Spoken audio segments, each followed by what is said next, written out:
welcome to the third, not annual, but... Once a year we do this podcast. Yes, we do them annually. No, this is the third forecast, but the first Fringe podcast. If you follow Blog 4K much, I tend to mainly post about Fringe, because that's all I do in life. My name is Lucy Smith, and I'm here with... Jonathan Palfrey. Hello. Hello. So today I think we're going to talk a bit about Fringe, mainly look at season 5. Yeah, just as a bit of warning of a spoiler alert. Just yes, in case you there haven't is a seen huge season 5 spoiler just yet. alert. So yeah, if you haven't seen season 5 or the latest episode, The Bullet That Saved the World, and I'll probably touch on a couple of stuff coming up in the next episode, but I don't know much. So, but yeah, spoiler alert. So don't listen. Don't go away if you haven't heard us. Press stop. Stop downloading Stop this podcast right now. So yeah, we'll probably mainly concentrate on season 5 as a whole, but I think we'll refer to the previous 4 seasons as bits and pieces come about, I guess. So let's just start with a general, are you enjoying season 5? Yes, I think I am actually, yeah. I think it's gone well so far. I think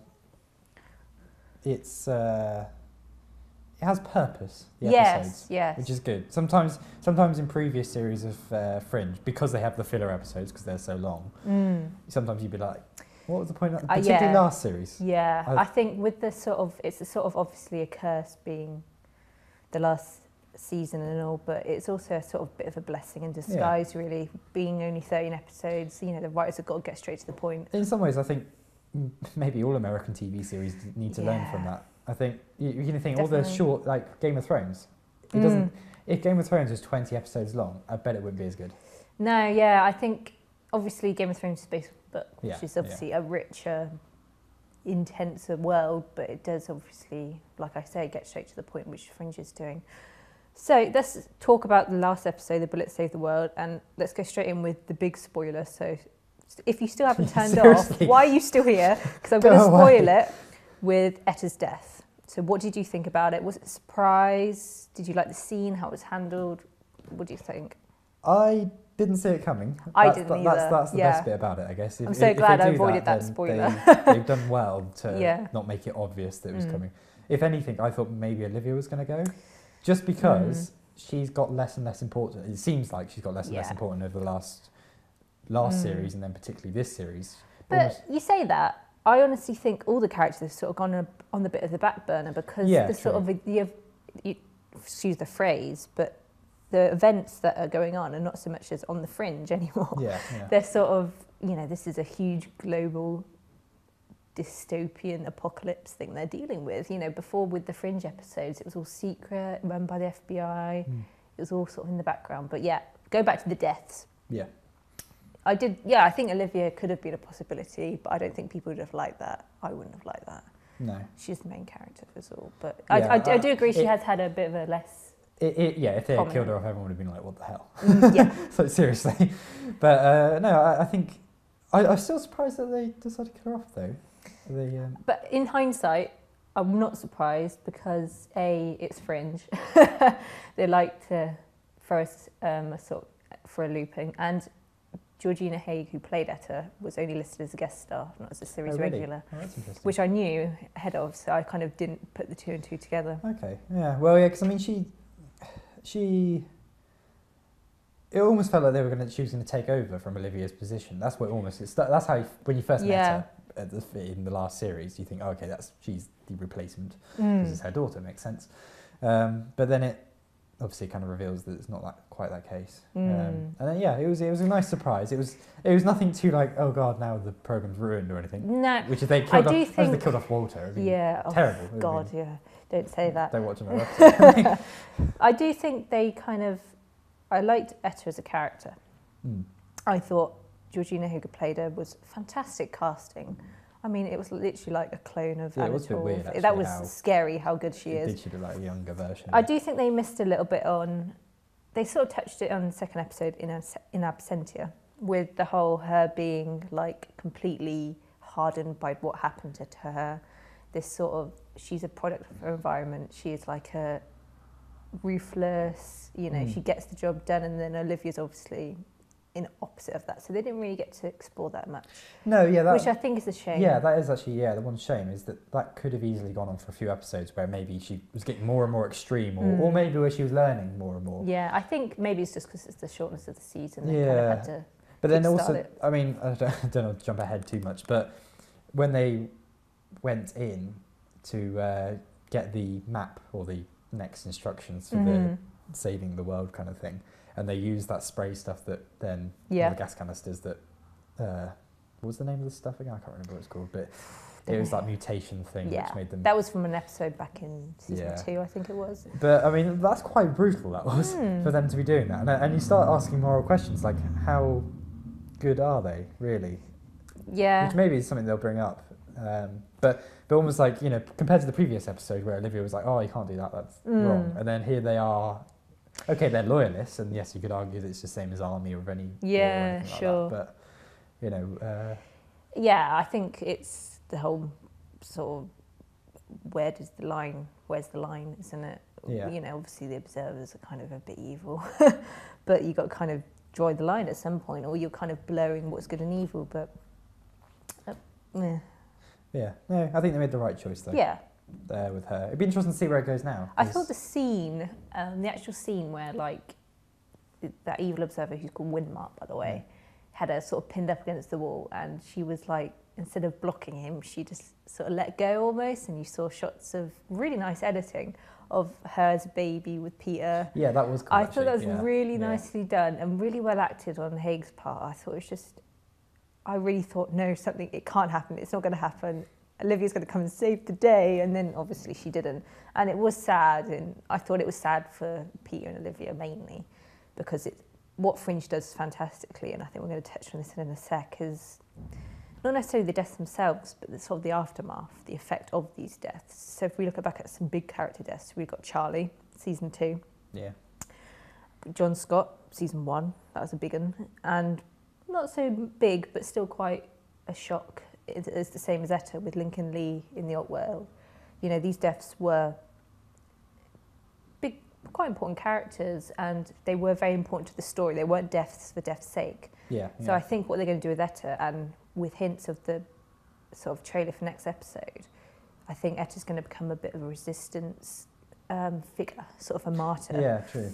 Because there's shots in the trailer for the next episode, origin story, showing like posters of Etta with resist over them. I don't know if you've seen it. They're pretty cool. So I think she's going to be there's going to be a lasting impact.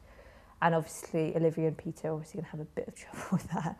You know, obviously it's sad how they lose her when she was 3 and a bit, get her back when she's 20 odd, just starting to get her to know her again, and then snatched her away. You know, there's no happiness for these characters. Because that's the only other question is, can they bring her back from the dead? I don't think they will. No, okay.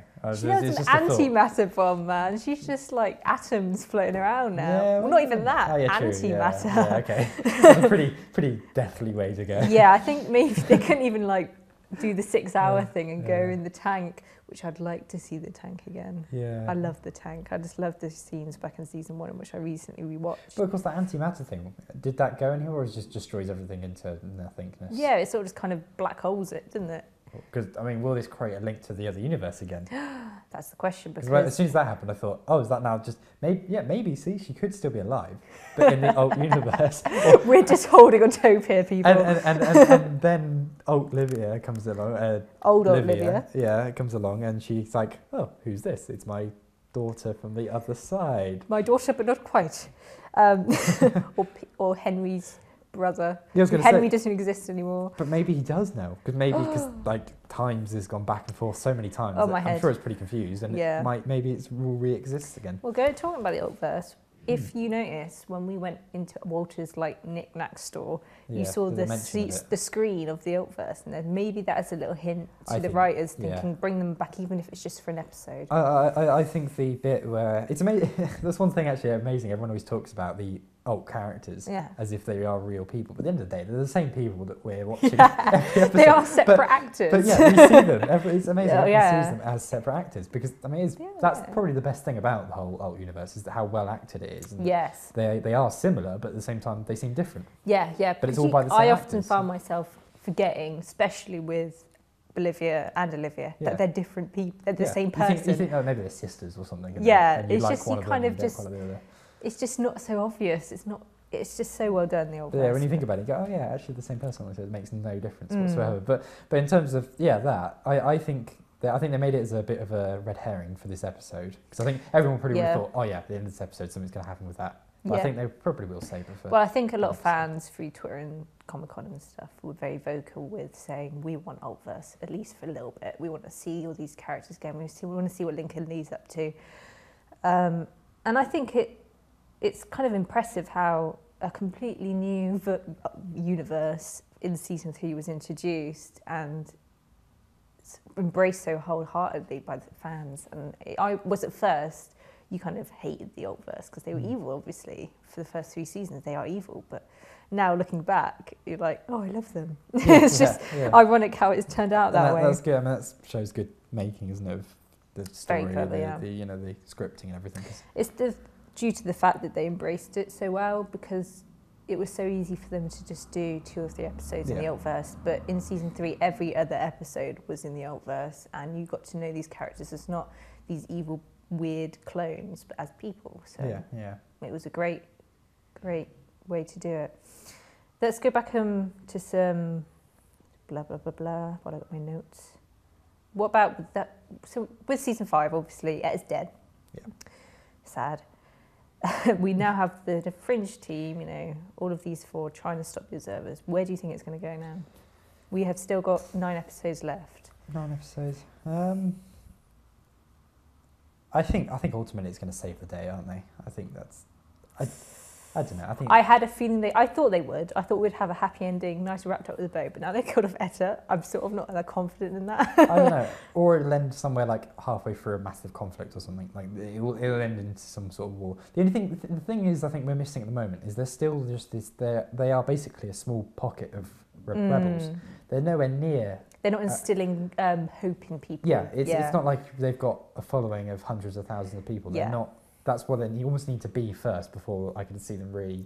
I think maybe that's what Etta's role is going to be now. She's going to be this martyr, and people are going to start to come together and stand up against. That's the one thing we haven't seen yet. We've just you see these odd every so often you see a scene and they're like walking around some destroyed streets and they go down a back alley and they'll speak to someone and they all know each other kind of. But even then, it's kind of they're still. They are still the outcasts. I think the fear has been really well, sort of the fear of the Observers, the sort of fear of speaking out, the fear of hoping has been very well shown with all these sort of the B characters that we've been introduced to each episode, especially with like the Recorders episode, those people in the forest. They sort of had this such hopelessness that, we can never, ever go against these Observers. But then the Fringe team come along and just bring a little bit of hope. So even if it's just little bits like that might... Actually, thinking about it, going back to the old universe, I bet one of Walter's bits of the puzzle, I bet it's over in the old universe. That'd be good. I bet that's how it's going to connect. I bet it'll be like, oh yeah, we need that piece, and it's over there in my alt lab. My alt lab. That would be good. That would be cool. That's a nice link. That'd be a reason for them to go over there. And then maybe they all work together to save the day. I don't know. It feels like they need some outside help at the moment. I don't know. How can 4 people or 3 people... It's nice to see Boyles again though, wasn't it? Yeah. Oh, it's so nice to see Boyles, especially that little scene with him getting reunited with them all. I thought that was so lovely. You know, with him like Agent Dunham and Olivia like Philip. It was just so nice. It was nice to see him again. I think he's been such a good character, you know, and it seems like ages ago when start of season 1 when he was such a bit of a idiot to Olivia. He was a bit like mean to her. Now they like love each other now. Yeah, it was really good development there. Olivia's characterization. Let's talk about that, because obviously she, like we've said briefly, she's not really had much to do except for sort of give Etta a bit of a talking to. No. Like, I am your mother, you will listen to me. But it's kind of, it's very interesting because obviously Olivia's been through a lot. You know, she's been the main character for all 5 seasons. And she But it's interesting how with most characterisation over such a long period of time, they change completely. But actually, if you think about it, she's so similar to pilot Olivia in many ways. Yeah. She hasn't changed much, but and I think it's fantastic because she hasn't felt the need to change, even the stuff like John Scott's death and the sort of whole old Olivia thing sort of taking over her life. You know, these horrible things happen to her, but she just sort of takes it under her belt, learns from it, and just sort of still does her job well. And that's something I think has been fantastic. She's always been able to do her job so well, and that's nothing that's ever been doubted. And I think something's going to happen with Olivia. Season 5. I think we need something to happen with her. I guess the problem she's got at the moment is she's missing a job role, effectively. Yeah. Because she's not, normally she's the investigator. She works for the FBI, so it makes sense. And she's the one that goes out, tracks down people or finds things, investigates and discovers things. Of course, at the moment, she can't do that because there's no organisation. We don't have Freak of the Week. Yeah, and she has nothing to go out and look for. So she's just she has been providing just a supportive role to like Peter and just, there as a gun.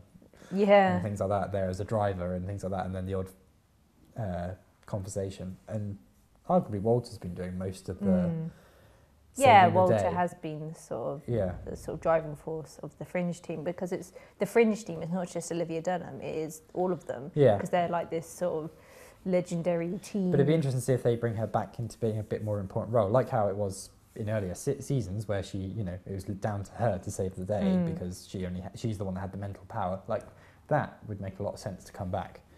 Local text fan stuff. I'd imagine that would be the only way, I think. I know it's already been done, and you could argue, should they be bringing back something again? But I think that actually would work quite well. I'm just trying to think of like how they're going to end it.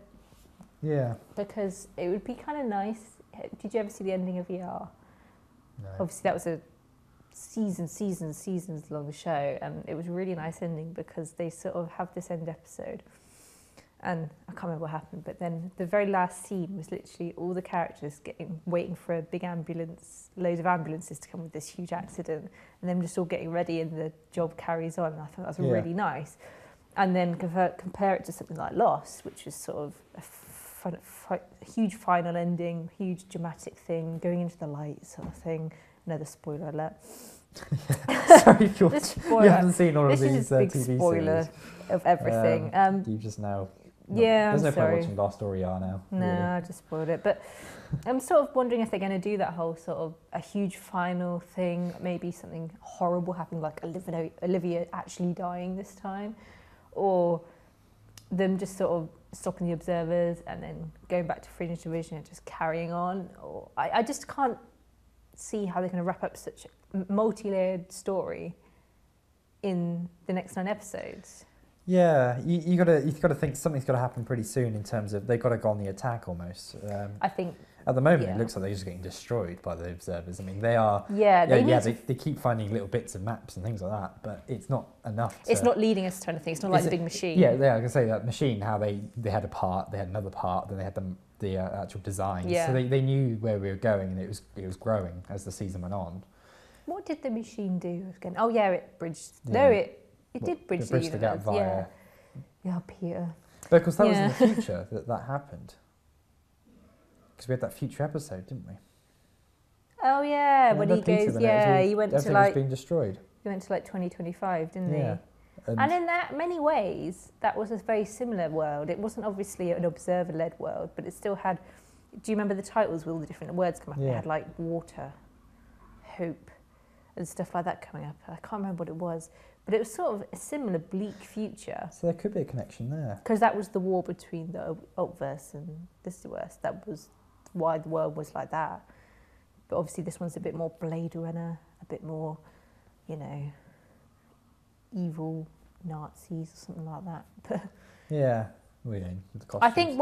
I think we need some sort of like, because we're all sort of in the dark, like the Fringe team are again. Yeah, which is fine, but I think we're going to start needing to get some questions answered, so we can go, okay, that's how it's going to. Because at the moment, it really is in the dark, and I can't really see how they're going to get out of it. It doesn't really feel like a last season in many ways. Yeah. Even though it's a short season, I thought that this could be setting up for next series. Yeah, it feels like it's a sort of, the world is so rich and there's so much happening and so much important stuff happening. It's sort of like, it's hard to see where it's going, which I guess is a good thing because you just sort of play it week by week. But I just do think we're going to get, I think we've seen, and obviously the big time gap is a big thing as well. You know, we've got 20 years, we're now in 2036, we've got 24 years that we don't have any idea what happened with the whole purge and what happened to Peter and Olivia when they lost Etta. That we've had glimpses of it, and I think hopefully with the next episode called An Origin Story, we're going to see some more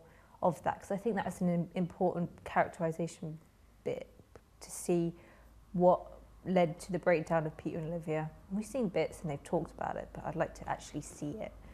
And obviously what led them to ambering themselves, well, we know that, but you know, I just think there's a big gap. Obviously we've missed the action almost. Yeah, there's gaps that we need to learn, because now they're just sort of resisting, they're not really doing.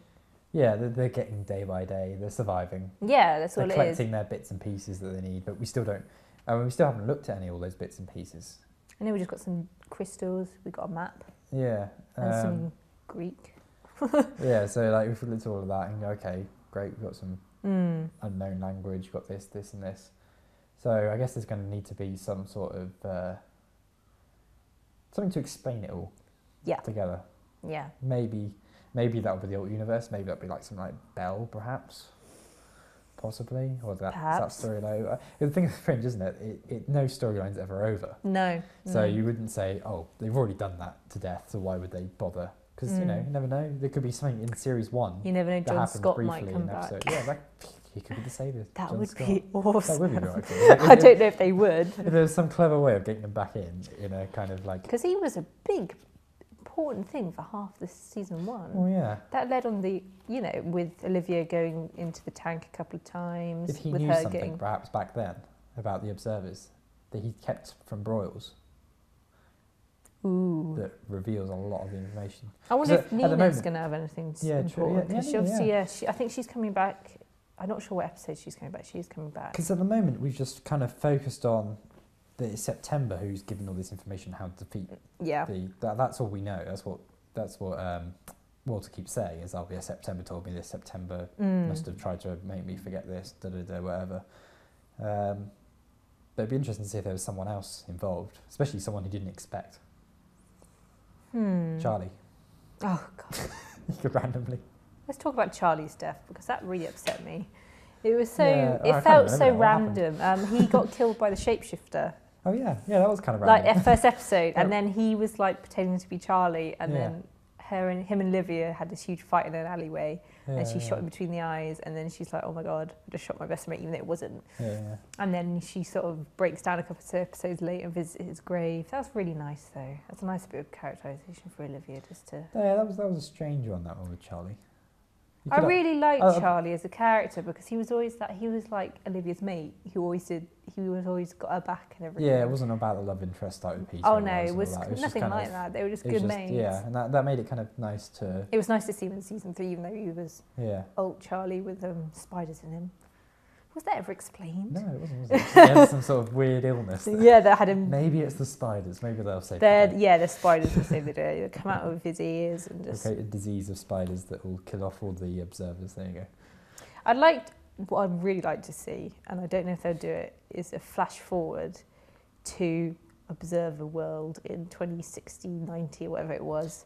Yeah. To see when they ruined the planet, what happened, how they ruined the planet, and what led to humans becoming these emotionless, mind-reading people. True, that would explain a lot of the. Maybe that's where it's going to go. Maybe because obviously us humans are all a bit not really like that, so it's very confusing. Is there a point that made us all like that? Is there female observers? You know, I just kind of... Well, yeah. The observers themselves, they have been explained that they come at key points and they observe.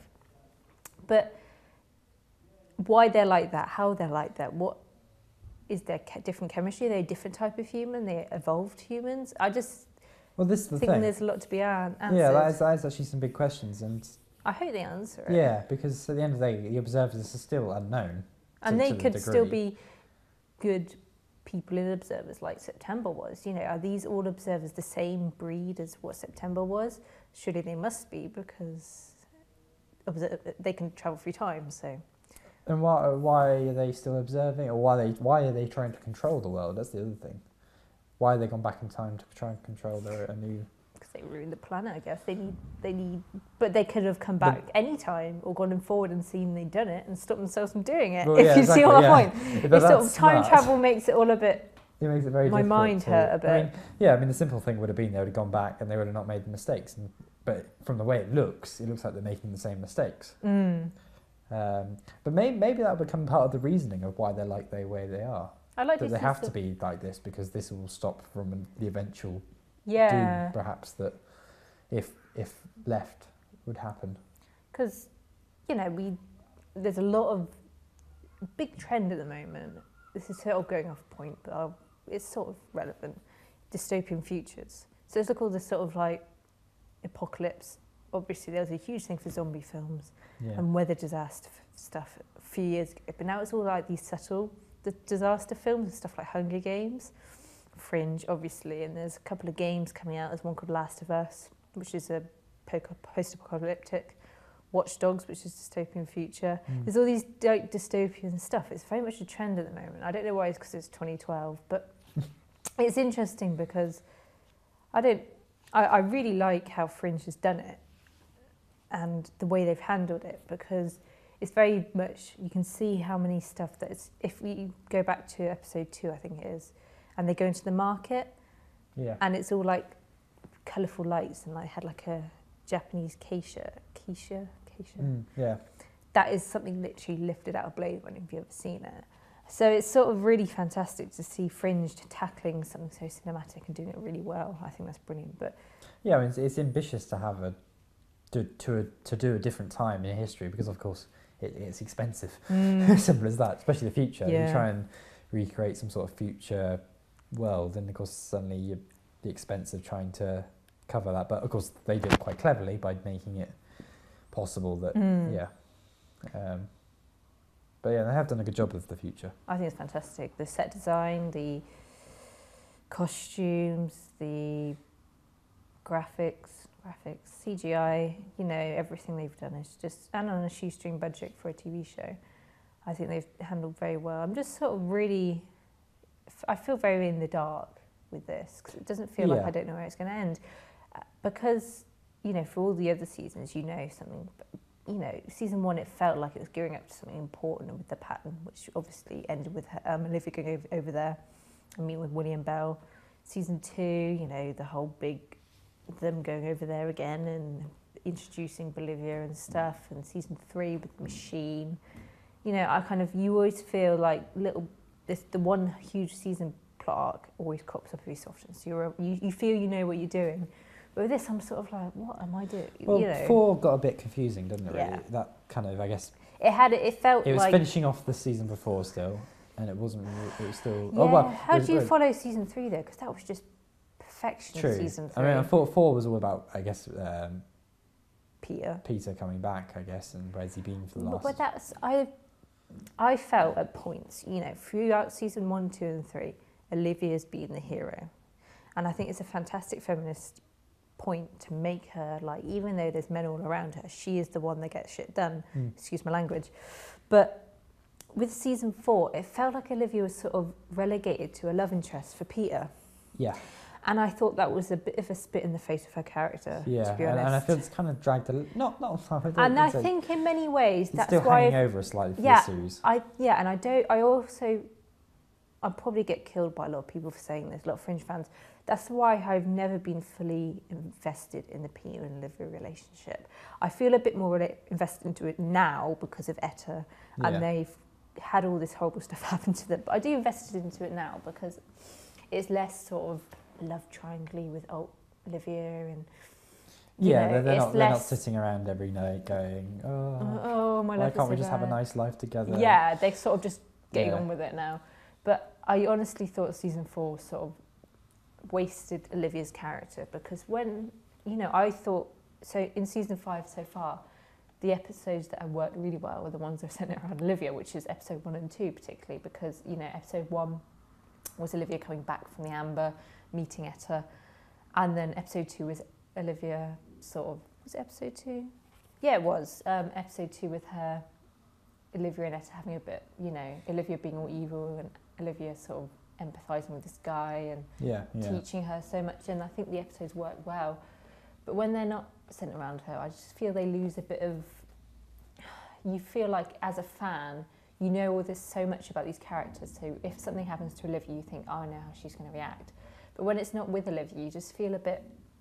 Don't feel as emotionally connected, I think, is what I'm trying to say. Yeah, that's what I'm hoping. That with Etta's death, we're going to see another side. We're going to see, and we're going to see more of Olivia taking a role, almost like saying, yeah, now because they killed my daughter, this is now really serious. Not just because, oh, I want to save the world and make it a better place again, but actually it's more personal, I guess. It's not... no, it's personal. Yeah, because I guess it hasn't really been personal up to this point. No, they've sort of kind of been dropped into this world 20 years after being in Amber, and it's like what Etta said, you don't know my world. Yeah. And Olivia doesn't know this world. So now she maybe does. And now she's going to see really the sort of...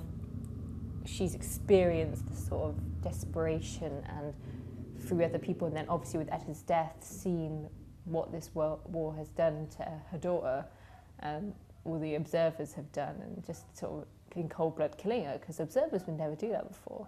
No. So I think it's like, hopefully we're going to see another side of Olivia coming out, and sort of she's been a very nice, very good motherly figure, and now we're going to see a bit more Donomator coming out and kicking ass, and hopefully, anyway. Yeah, that's what I hope to see in the next few episodes. I think if they can make her more the main character again, so she can lead the team. And yeah, because she is the leader. That's just the way it is. That's what it needs to be, you know.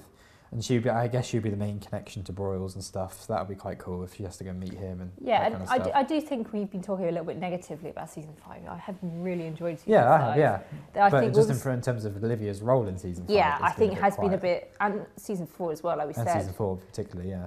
I have to say with season 5 that I think the direction, the sort of music, cinematography has just been absolutely class. Yeah, the production value has been brilliant. It's so good, you know, just some, you know, end of episode 1 where Walter goes out into the street and he's listening to that old 80s song. And you're sort of in this huge street and it's all like completely destroyed and it's got that bit of music playing, and then that bit was really good. I think the end of the episodes have all been really good. And with episode 2, when they find the tape and it's like a voiceover of Walter talking on the tape with Etta driving back from not killing that guy. I thought that was really good. Episode 3, another voiceover, just making him really sort of really powerful. And obviously with, you know, Etta dying, that was kind of sad. I was still not over that. That really upset me, that. So, but I think I can accept a death if it kind of, it's got a point, and it seems to. I think it's going to spur something on. But it'd be interesting to see what, because that's the thing. At the moment, there's so little being revealed in terms of what their plan is to save the day, and how are they going to stop these others? Are they going to sort of just like, I don't know, set off a bomb or something, or are they going to? They're just collecting together all these random bits. I've got an idea. What they should do is get those butterflies from season 1 of Fringe, and just like attack, like leash them on these episodes. Maybe that's an option. all these antimatter bombs, you know. I don't know. There's so many things you could do, or set a porcupine man after them, you know. Bring back all these... Kill them with red vines. Fringe events. Bring them all back. Well, it seems like that's what they're going to do, which is sort of a really clever way of sort of harping back to season 1 Yeah, and 2. and I imagine that will be probably the main connection they'll use to... Because the best episodes of ones that really stick out to you, like Olivia season 3, first episode of that, Bad Dreams season 1, a couple of others, season 2, episode 4, with Olivia killing Charlie, are the ones that Olivia is in sort of not necessarily mortal peril, but in mental peril. Yeah. So I hope we're going to see maybe next episode or a couple of episodes later. later. Well, it makes sense with her daughter dying. Yeah, we're going to see Olivia challenged, not necessarily physically because she's a bit quirky with her shooting, bless her, but she is also, just to see Olivia struggle, I think the episodes, they're the ones that really stick out to me and the ones that work because, like I say, emotional connection. But we'll see what happens. I think the writers know what they're doing. I trust the writers, but what else can you say? It's going to be interesting next few episodes. Definitely. Sure. I think we'll have to do another one of these unless something... Yeah, well, it'll be interesting to see how it goes, and we can analyse the next few episodes. Yeah, definitely. See how, if any of our predictions came true. Yes, that would be awesome. Butterflies. Trust me, I'm joking. So yeah, that was our first Fringe podcast. It was a bit wishy-washy, but I think we got the point across. Yeah, I think we covered a lot. We just had a chat about Fringe, that's all it was. Yeah, keep us in mind if you ever want to talk to Fringe or read about Fringe. Visit Blog4K. We are also on Twitter at Blog4K. Yep. And you'll be able to download this from somewhere. You'll be able to download this from the Blog4K website. Yes. And also, hopefully, iTunes. Yeah, so we're moving up in the world. We're going to play around with trying to get it up onto iTunes. So if it does, then you'll be able to subscribe to us and follow us that way, which is the easy way, really, of following podcasts. Blog4K at blog4k.com. Keep an eye out. New posts every few days, and keep your ears open for our next Fringe podcast, which will hopefully be a happier one without any character deaths. So this is Lucy Smith signing off. And Jonathan Palfrey. Goodbye. Bye.